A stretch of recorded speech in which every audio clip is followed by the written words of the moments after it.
창세기 3장 1절부터 6절 제가 한 절 읽고 여러분 한 절 읽고 교독하도록 할게요. 그런데 뱀은 여호와 하나님이 지으신 들짐승 중에 가장 강교하니라. 뱀이 여자에게 물어 이르되 하나님이 참으로 너희에게 동산 모든 나무의 열매를 먹지 말라 하시더냐.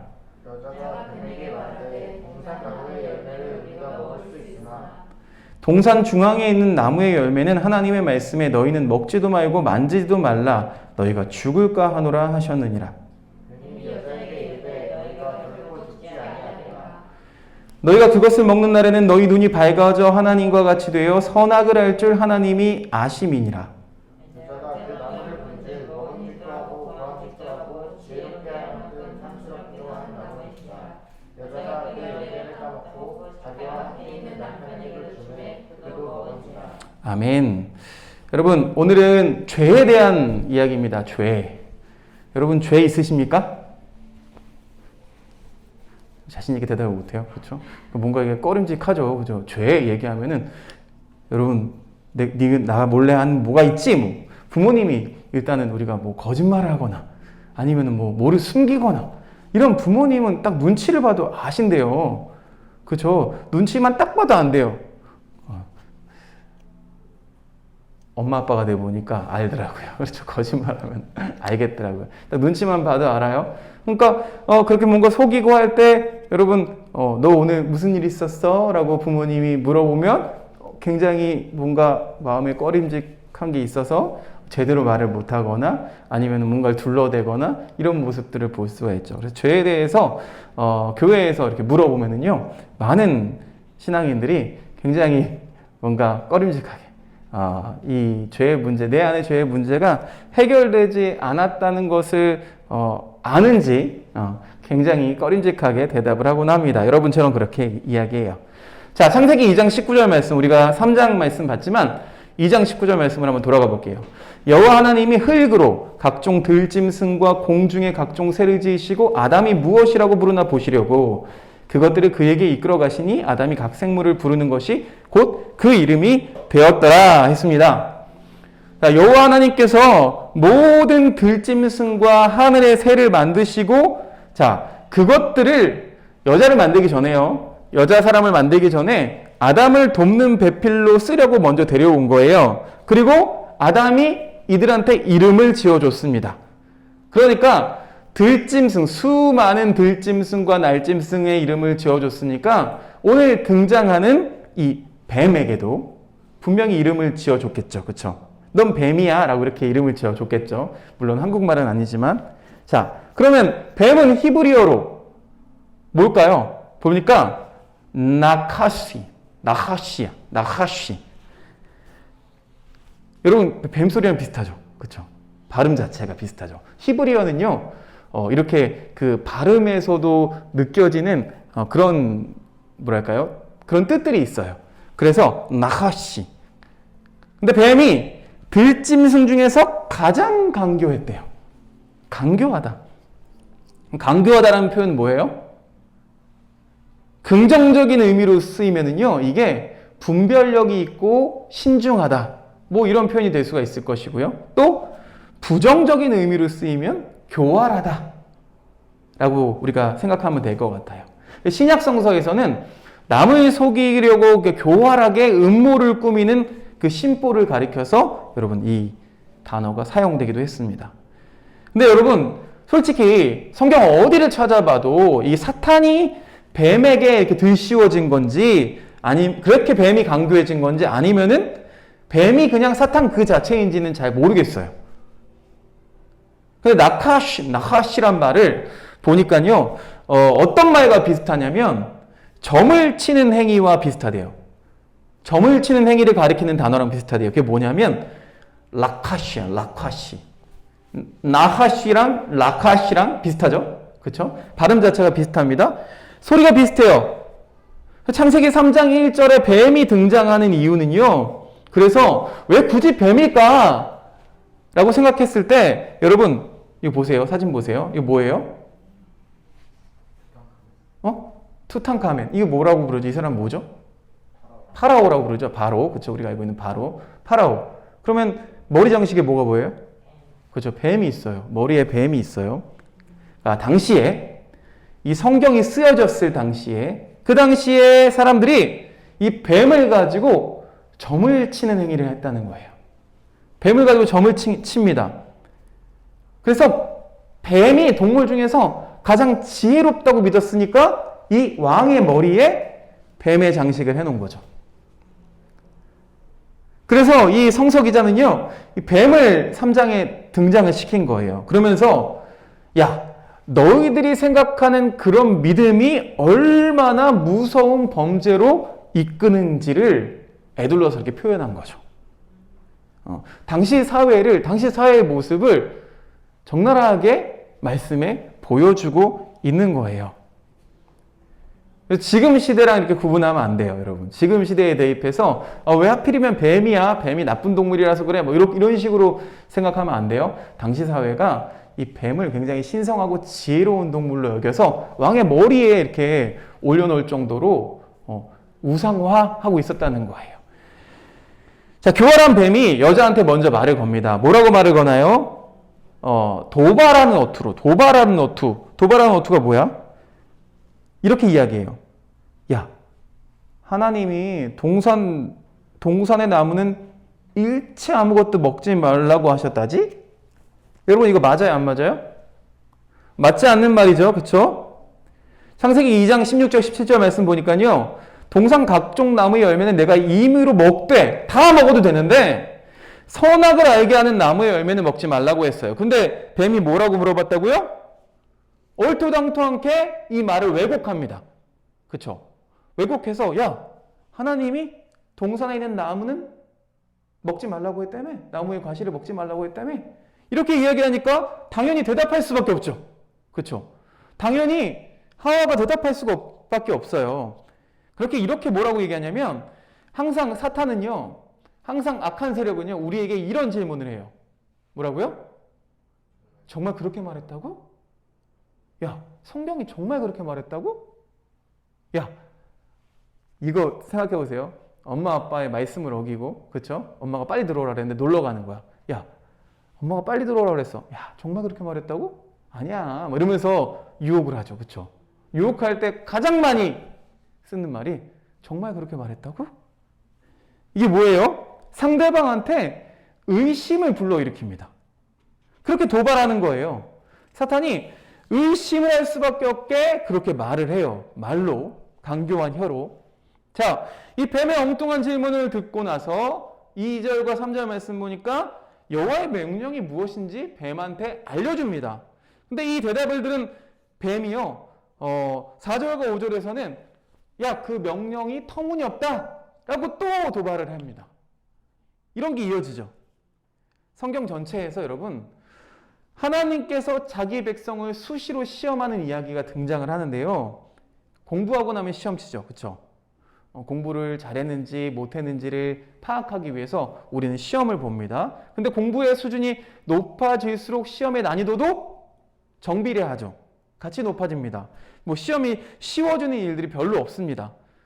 하나님의 시험도 마찬가지인 거예요, 여러분. 하나님도 우리를 시험하실 때 지금은요, 갓 창조한, 이제 갓 만들어진 사람을 향해서 이들을 시험해 보시는 거예요. 그러면 난이도가 어떻겠어요? 희주야? 낮겠죠, 그렇죠? 아주 기초적인, 초보적인 시험을 지금 하고 있는 거예요. 그러니까 뭐예요? 선악을 알게 하는 나무에서 난 것은 아무것도 먹지 말라고 하셨던 그 하나님의 말씀을 제대로 이해하고 있는가를 점검하는 거죠. 시험에는 두 가지가 있습니다. 테스트가 있고 템테이션이 있어요. 두 가지가 섞인 형태로 등장하기도 하지만 오늘 이 시험은, 하나님이 하신 시험은 테스트라고 할 수가 있겠어요. 자, 3장 3절 말씀 볼게요. 같이 읽어보겠습니다. 시작. 동산 중앙에 있는 나무의 열매는 하나님의 말씀에 너희는 먹지도 말고 만지지도 말라 너희가 죽을까 하노라 하셨느니라. 여러분, 죽을까 하노라. 죽음. 우리가 생각할 때 죽음은 어떤 죽음입니까? 우리가 생각하는 죽음. 생물학적 죽음이죠. 그렇죠? 그런데 이 생물학적 죽음이 하나님께는 대입이 되나요? 안 되나요? 대입되지 않습니다. 하나님이 생각하시는 죽음은요, 하나님을 거역하고 또 배신하고 하나님과 소통이 끊어진 상태가 진짜 죽음이라는 거죠. 그런데 교묘하게 어떻게 이용해요? 뱀은요, 그냥 이 생물학적 죽음을 여자에게 악한 것이라고 속삭이면서 야, 육신이 영원히 살 수 있어. 너 영원히 살 수 있어. 라는 어떤 욕망을 부추기고 있는 거죠. 여러분, 우리가 읽고 있는 성경 말씀은요, 끊임없이 육신의 종말은 죽음이 아니라고 가르칩니다. 그래서 우리가 어르신들이 돌아가시면 기독교는요, 장례를 어떻게 치러요?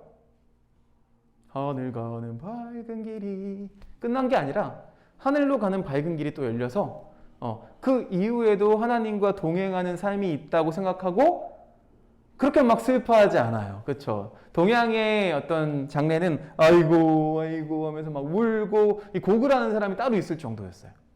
그런데 우리는 고글하지 않아요. 그렇죠? 천국에서 만나보자 이러면서 뭐 희망의 노래를 부릅니다. 심지어는.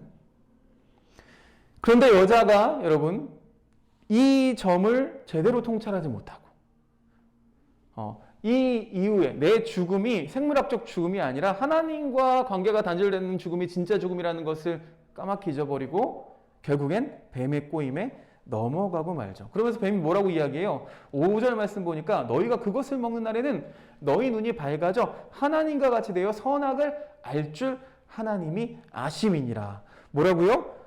여러분, 여자는요, 이 하나님께서 이 사람을 하나님과 같은 형상으로 지었다는 사실을 제대로 알지 못하고 있어요. 그러니까 뭐예요? 자기 자신이 이미 하나님과 같은 존재로 창조되었음을 깨닫지 못하는 거예요. 그래서 뭐예요? 자꾸만 다른 자아를 찾아 헤맵니다. 하나님과 같은 사람은요, 여러분. 하나님과 같은 사람, 하나님의 형상으로 지음받은 사람은 생각해 보세요. 선악을 알 필요가 없는 거예요.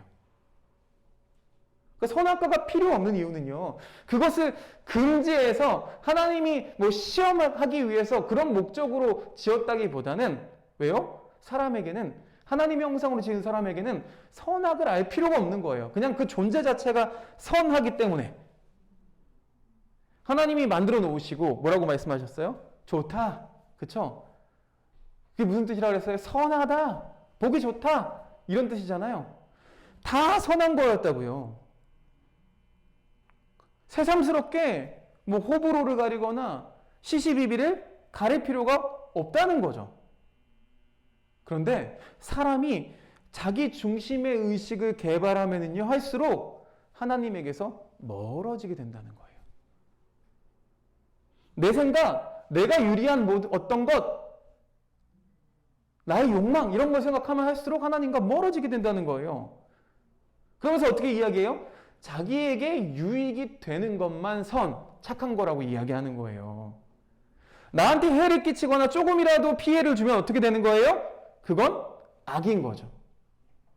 타자를 악이라고 규정합니다. 내 말을 잘 따라주지 않네? 나한테 호감이 없네? 저 사람은 나쁜 사람이야. 악이야. 라고 해버린다고요. 그것만 그래요. 자연도 마찬가지죠. 우리한테 뭔가 피해를 주면 저 산 깎아버리자. 그죠? 저 개발해야 되는 우리 집 더 넓게 만들어야 되니까 저 논밭 다 갈아 엎어버리자. 이렇게 된다니까요. 결국 타자를, 사람을 포함한 모든 것들을 악이라고 규정하는 어떤 상대성에 우리가 빠지게 되는 거예요.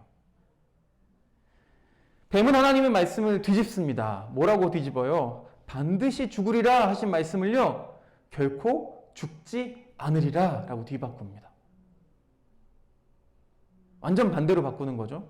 그러면서 특히 여자의 구미를 당기게 한 말이 있었어요. 그게 뭐냐면 보니까 눈이 밝아져서 하나님과 같이 되어 선악을 알 줄 하나님이 아심이다. 눈이 밝아져서 하나님과 같이 된다. 하나님과 같은 형상으로 지음받은 어떤 처음 사람에게는요, 여러분, 이 하나님의 눈이 이미 열려 있어요. 이미 열려 있는데 그녀는 아직 깨우치지를 못했고 뱀이 이 점을 간파하고 그것을 노리고 파고드는 거죠. 교묘하게. 자, 3장 6절 말씀 볼까요? 3장 6절 말씀에 여자가 그 나무를 본즉 먹음직도 하고 보암직도 하고 지혜롭게 할 만큼 탐스럽기도 한 나무인지라 여자가 그 열매를 따먹고 자기와 함께 있는 남편에게도 주매 그도 먹은지라. 자, 6절 말씀 중요합니다. 뭐라고 얘기했어요? 먹음직도 하고 보암직도 하다. 여러분 이런 생각한 적 없어요? 먹음직도 하고 보암직도 하다. 나 많은데 이렇게 다이어트 해야 되는데 막 다이어트 하고 있는데 맛있는 약과가 있어. 약과 먹으면 살찔 거 뻔히 아는데 막 윤이 반질반질하게 나잖아요. 그렇죠? 반질반질하게 나고 막 이렇게 막 나 먹어줘 하고 그렇게 있잖아요. 그럼 어떤 생각이 들어요? 저 참 먹음직도 하고 보암직도 하네. 그러면서 그 유혹을 못 이기고 하나를 들죠. 그렇죠? 하나가 열리기 시작하면 그렇죠? 판도라의 상자 열리는 것처럼 모든 걸 막 흡입하게 되고 망했어. 그래. 어차피 아르바이트는 내일부터야. 이러면서 아르바이트래. 다이어트는 내일부터야. 이러면서 또 넘어가는 실수를 범하게 됩니다. 자, 6절 말씀 보니까 먹음직도 하고 보암직도 하다는 이 말에서 어떻게 보면 이 여자가 그 금단의 나무를 바라볼 때 어떻게 바라봐요? 내 탐욕의 눈으로 바라보기 시작한 거예요. 탐욕의 눈으로 먹기 좋다고 느낀 이상 이제 먹고 싶은 마음이 이 안에서 불길같이 막 솟아나는 거예요. 먹고 싶어. 뱀과 대화를 나누면서 이 뱀과의 대화를 통해서 여자의 내면에 큰 변화가 일어나게 된 거죠.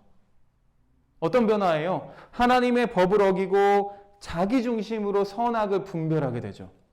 하나님 중심이 아니라 내 중심으로 선악을 분별한다고요.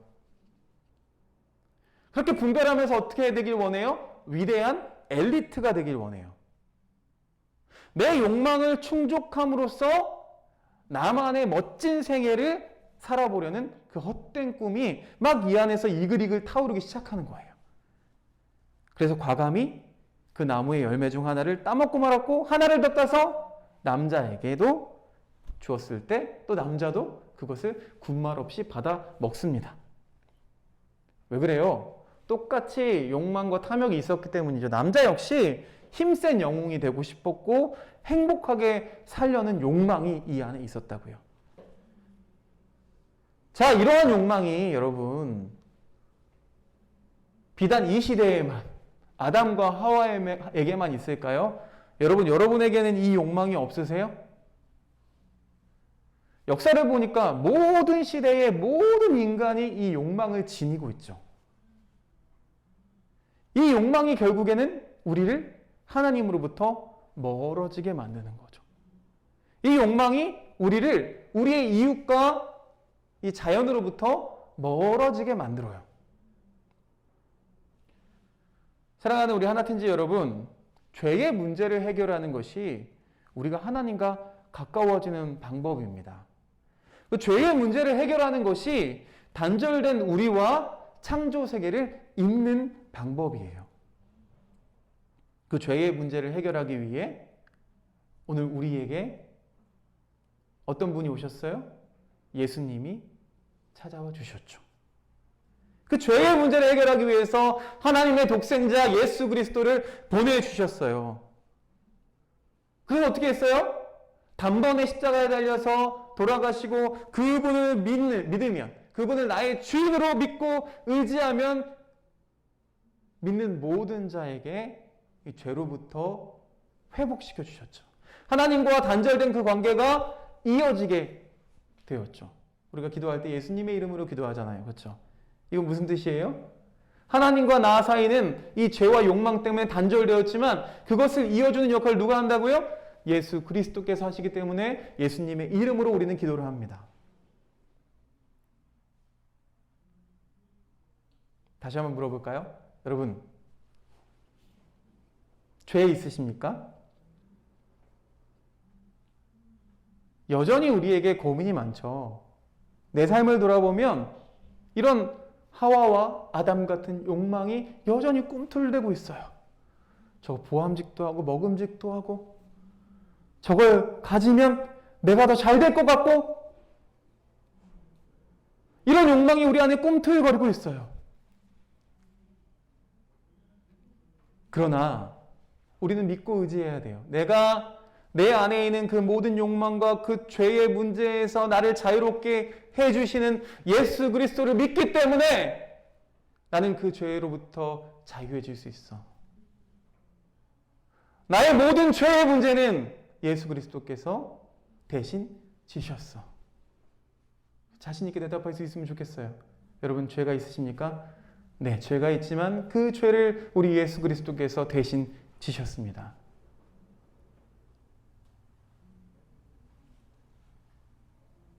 예배는요, 그런 거예요. 우리 죄의 문제를 하나님 앞에 고하는 거죠. 낱낱이 고합니다. 하나님, 나한테도 이런 욕망이 있어요. 이런 욕심이 있어요. 이런 탐욕이 있어요. 탐욕에 눈이 멀어서 제가 건드리지 말아야 될 것을 건드렸어요. 나의 이웃을, 우리에게 주신 자연들을 함부로 대했어요. 주님, 용서해 주세요.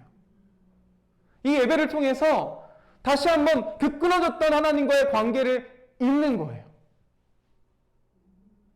그걸 이어가는 거예요. 그게 주일 한 번 나와서 하다가 조금 더 우리의 삶에서 그것들을 확대시켜 나가는 거예요. 그러면서 하나님과 관계가 끊어지지 않는 관계를 이어가는 것이 우리 신앙의 목적이 되었으면 좋겠습니다.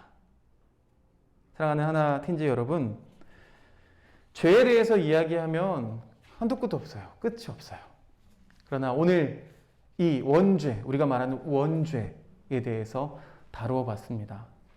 다른 어떤 것보다 우리의 눈을 현혹시키고 우리의 귀를 현혹시키고 우리의 생각을 마비시키는 그 죄로부터 우리가 자유해지기를 간절히 소망합니다. 목사님도 마찬가지예요. 여러분과 똑같이 범죄합니다. 죄를 짓습니다. 연약합니다. 그러나 그럴 때일수록 주님께 돌아와 우리의 죄를 대신 지신 예수 그리스도를 의지하면 반드시 우리에게 회복을 허락해 주실 줄로 믿습니다. 우리 같이 이 말씀을 기대하면서 우리의 죄의 문제를 다 해결해 주실 예수님을 기대하는 마음으로 함께 합심해서 기도했으면 좋겠습니다. 주님, 나의 죄의 문제를 해결해 주시옵소서. 주님 감사합니다. 하나님, 오늘도 귀한 말씀 주셔서 다시 한번 이 죄의 문제를 돌아볼 수 있도록 인도해 주시니 감사합니다. 여전히 우리는 죄 가운데 있지만 그럼에도 그 죄로부터 자유할 수 있는 것은 예수 그리스도께서 우리의 모든 죄를 대신 지셨기 때문입니다. 그 예수님을 믿는 마음을 주님께서 기억하시고 더 선한 길, 더 안전한 길로 우리를 인도해 주실 줄로 믿사오니 하나님, 그 약속을 신뢰하면서 우리가 예수님을 좀 신뢰하면서 끊어져 있던 그 하나님과의 관계를 다시 한번 소통해가는 우리 모두가 될 수 있도록 주님 이끌어 주시고 함께해 주시옵소서. 예수 그리스도 이름으로 기도드렸사옵나이다. 아멘.